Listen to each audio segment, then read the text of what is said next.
Our players are, we've had our last practice today, going into our trip tomorrow for our game with Central Florida.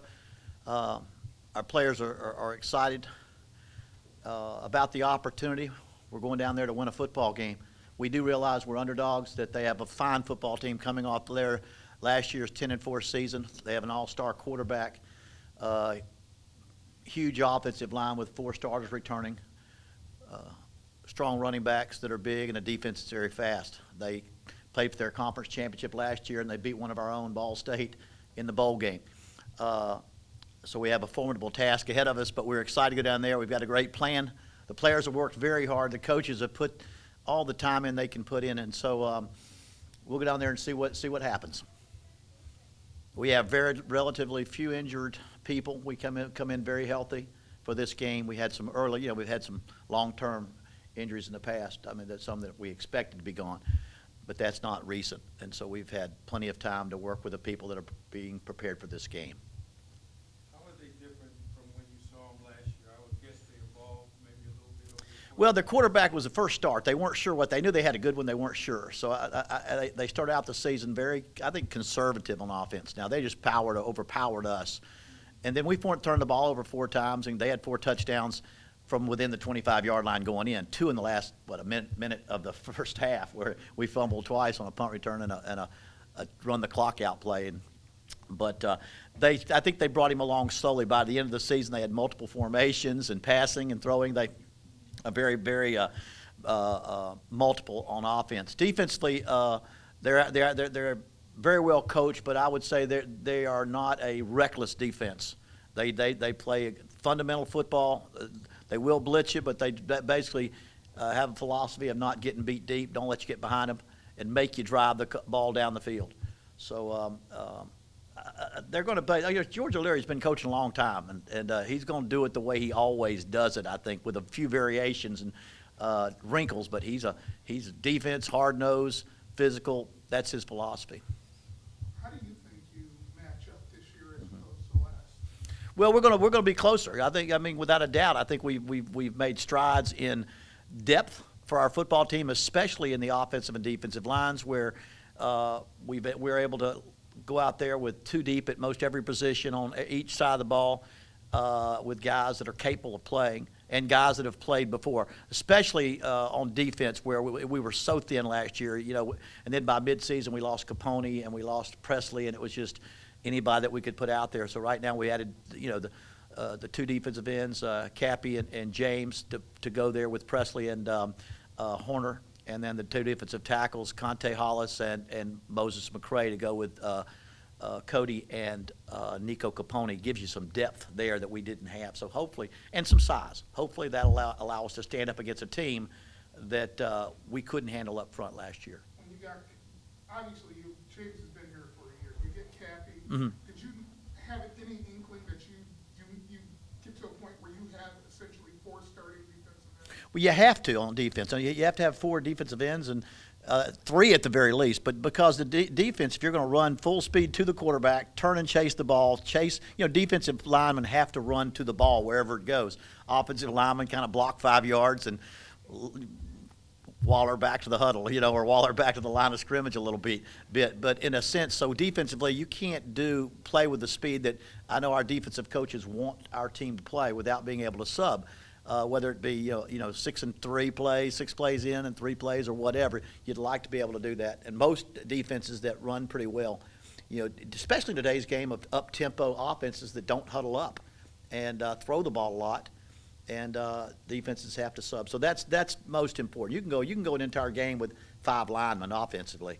You might have an injury here or somebody go for a series, but you can't do it on defense. On that same line, you mentioned last year that the better teams in the conference rotated, did a lot of rotating or shifts or whatever on their defensive line. Are you at that point where you can?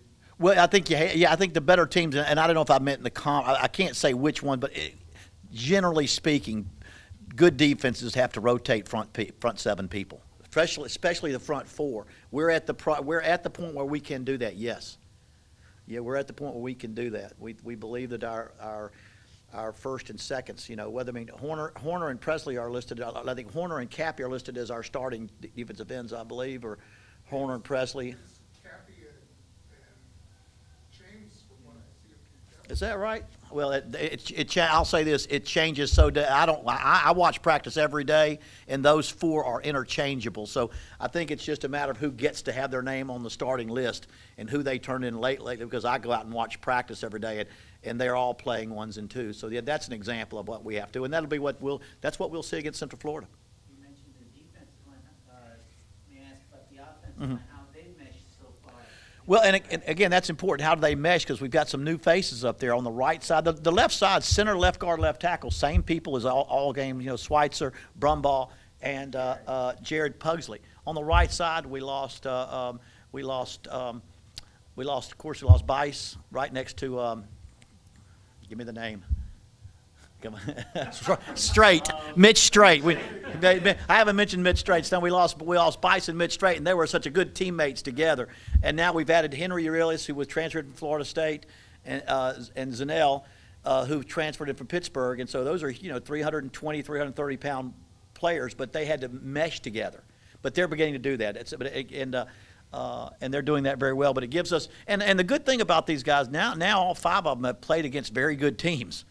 Zanell started at Pittsburgh for a year or several games in that year. Urilis started a year or two at Florida State. So they've lined up against good people. And so the meshing is important because they've got to block together and work together. But that does give us a little more experience than we had last year on offensive line. When I asked you yesterday at the teleconference, I did not get it correct. I need some clarification. Okay. With Hirschman, he has 3 years left? 2 years. He graduated at Colorado. And he has 2 years of eligibility left. Yeah, that'd be a real fast graduation fee. He got done 2.5 years, but he did 3.5 is really quite often. These guys now they go to summer school the very first time they're here. They get summer school before they enter freshman. Then every other summer, and 3.5 years is fairly common right now. How's he picked up the offense? He very well. I mean, it's given us some assurance that we did not have. I do not think our young fellas, our freshmen, we want a red shirt. Our walk-on Dalton Easton probably is not ready to play in a game. He could go in and take a snap or a series for a quarterback that was a little bit banged up, but we didn't have game experience. Hirschman really started 3 or 4 games. He started more. Our starter hasn't started a game, but he started 3 or 4, and every day he picks it up better. I would have no problem putting him in that game. In fact, throughout the season, unlike last year, I imagine you'll see him play this year. Coach, personnel-wise, has there been some surprises for you as far as kids coming on you didn't expect? Only one true freshman, looks like, in the 2 deep. That shows pretty well for the depth. Well, Steven Erickson is a bit of a surprise to be so, because with freshman linemen, you'd think you're going to redshirt them all, but he showed some real maturity and has stepped in at backup center, and so it allows us to use Bohan and move him around a little bit. Bohan's not really as big as we'd like him to be. Erickson's already over 300 pounds, so I think that was a real surprise. I think some freshmen, two receivers, Franchon Bickley and Michael Traylor Bennett, have shown exceptional big play abilities. They just, you'll have some bright lights and some big eyes that first night, and so you really don't want to see them to get all that exposure and all that excitement the very first series or two. But those guys down the road will be big play people for us. Defensively, most of our no real surprises. I just think our newcomers have fit in well and blended in well with our veterans that we have on this team. I'm trying to look back and see if any newcomers and there's another Drew Phillips who came in late. I mean, he came in halfway through August. He graduated. He got his A degree late. He's from Boaz, Alabama, which is the home of A.J. Milwee, but he went out to BYU and then to a junior college in California. And he could be a return specialist receiver after it's all done. Defensively, we need to see progress out of C.J. Mizell, the linebacker who came in as well, got his A degree late. Really not ready to really run the defense, but he's a big 240-pound middle linebacker that gives us some size in there. So those are some newcomers that we would hope would at some point in time contribute this year. At first game, you don't know. You'd like to step on that field with battle-tested veterans or people that are going to have slugged it out before, and you'd like to see as much of them as possible.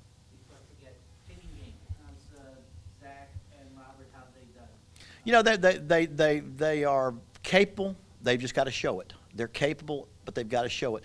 Zach's got to become more consistent. He has a great leg. He's got to be mature and consistent. He's got to step up and have a consistent year consistently, because you know, net punting is the most important thing in regard to field position. Now, you don't want one to break. You have one breakout for a touchdown, that blows your net punting probably for the entire year. You know, we had one breakout last year against FIU, and then all of a sudden your average per for the rest of the season is not good. But if we have 5 punts, you know, or 6 punts or whatever during a game, we want to make sure 5 out of 6 or 4 out of 6 they have the conference first team all conference punt returner.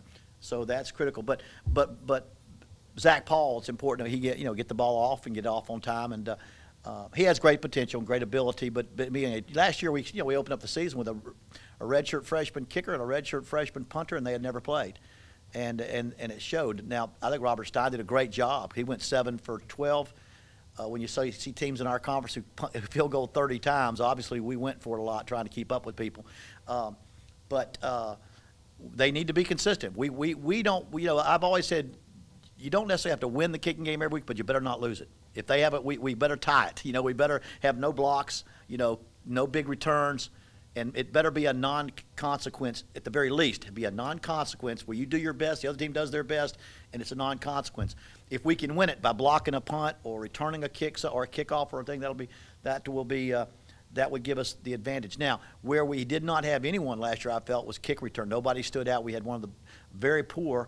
And I think it begins with a dynamic kick returner. A great kick returner makes it happen.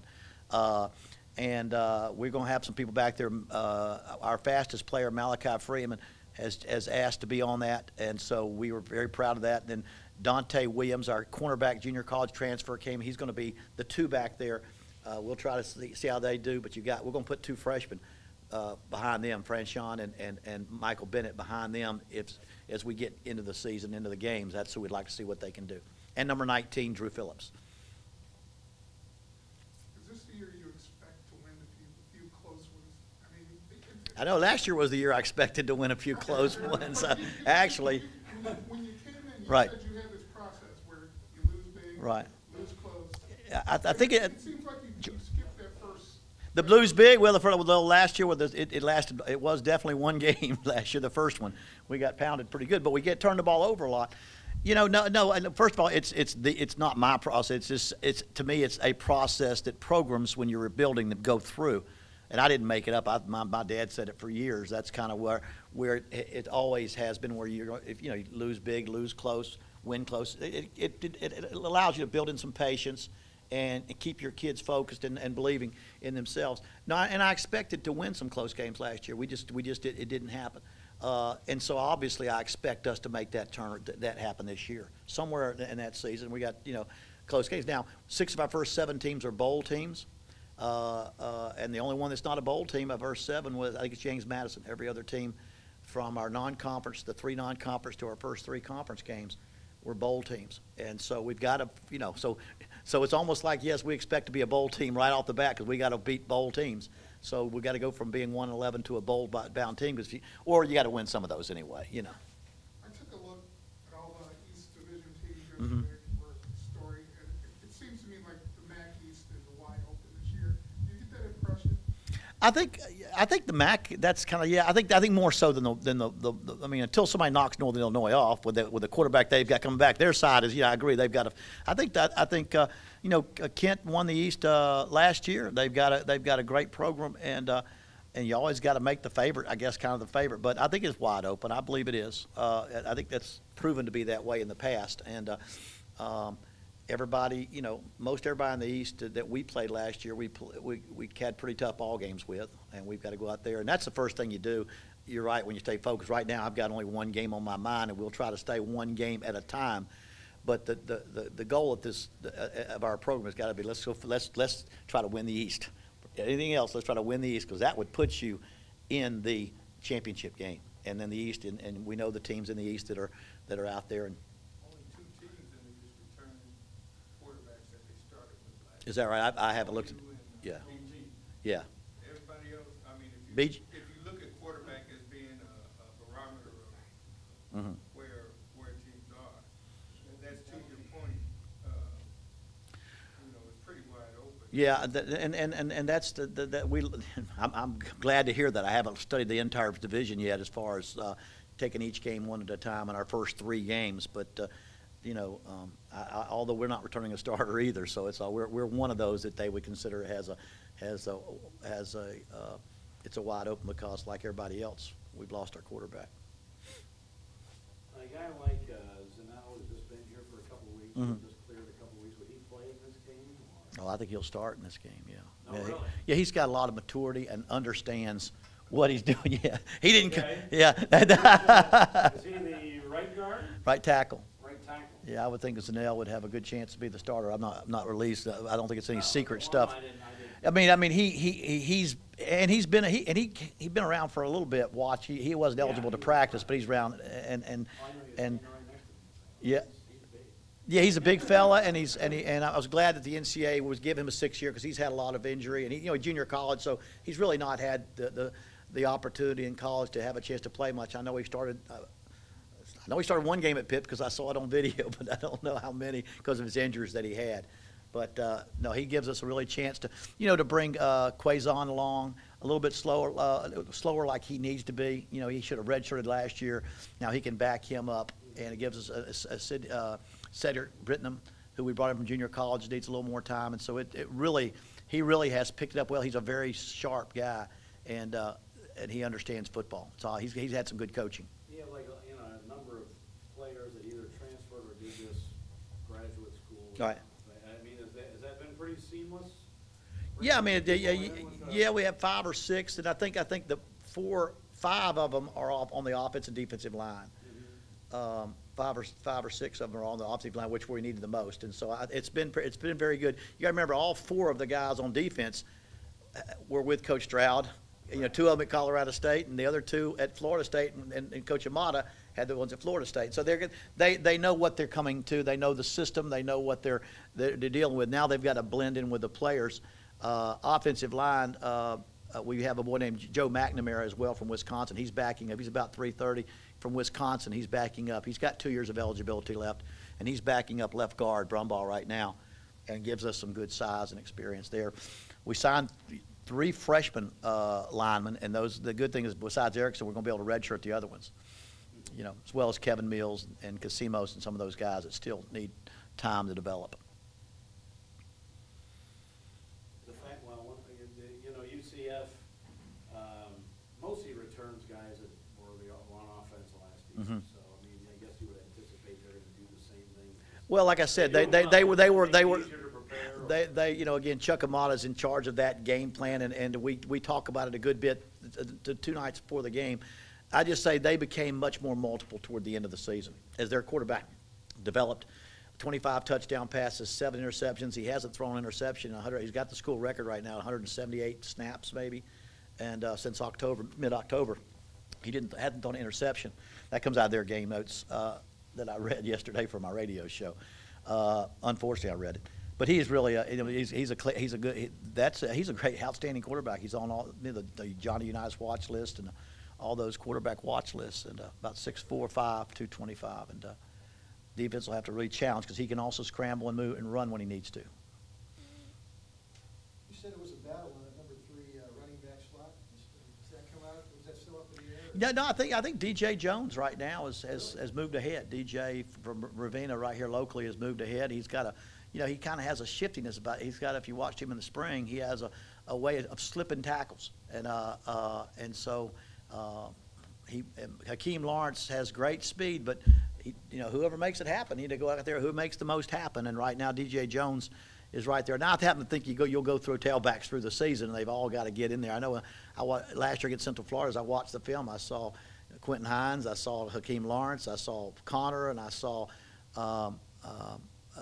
because Jawan Chisholm all playing last year. So that's a lot of people. That's 4 tailbacks to be playing in the first game last year. If I see 2, I won't be upset if I only see 2 Saturday. Other than returns, are you going to have to try to find a way to get Bickley in there and use that speed? Well, Bickley, again, he is a freshman. I think we have to respect it no matter. And he's shown so much poise and relaxed. He's a very confident, little guy.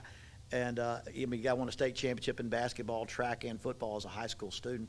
But I do want to bring him, allow him to be a freshman and bring him along slowly. So we, you know, he's a kick return guy, he's a receiver, and he can run fast, but we just want to make sure we bring him along through the season.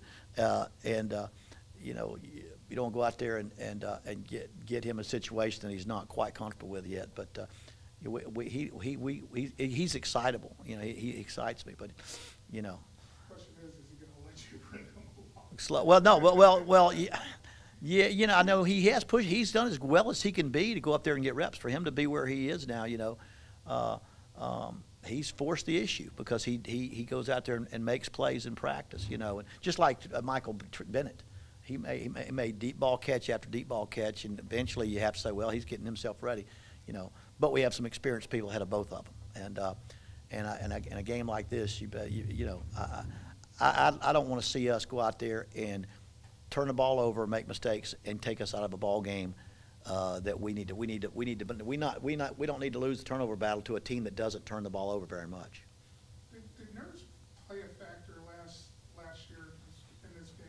Because new system, both sides of the ball. Oh, I think without a doubt. Anytime you play a lot of people that haven't played before, or you have newcomers, or your new system, I think that you'll have nerves. You know, the more guys, face it, the more guys you can have out there that have been in that situation before, the better off you can be, because you will have the nervousness. What are you expecting in that regard this year? What's that? Are you expecting the same level? Of I'm guys? expecting our guys that played last year a lot to show a lot more poise, having played before, yeah, and act like you've been there before, and that's natural wherever you are when you're returning a guy. You know, that's why I'm saying it's amazing. We think of Kyle Pohl as being so experienced. He hasn't ever started. It'll be a first start in his career. But I have high expectations for our guys. They know that. It's our job to go out there and play like veterans. Go out there and don't turn the ball over. Don't give up a big play. Those are two keys in this ball game that we don't give up the big play on defense. Make them drive if they're going to be able to score. Now, they scored better though. To give you an example of we averaged 425 yards a game last year. They averaged 406. We averaged 26 points a game. They averaged 35.4. They were able to finish their drives and put the ball in the end zone and make some big plays, whereas we just didn't have quite as many big plays at the end of our yardage.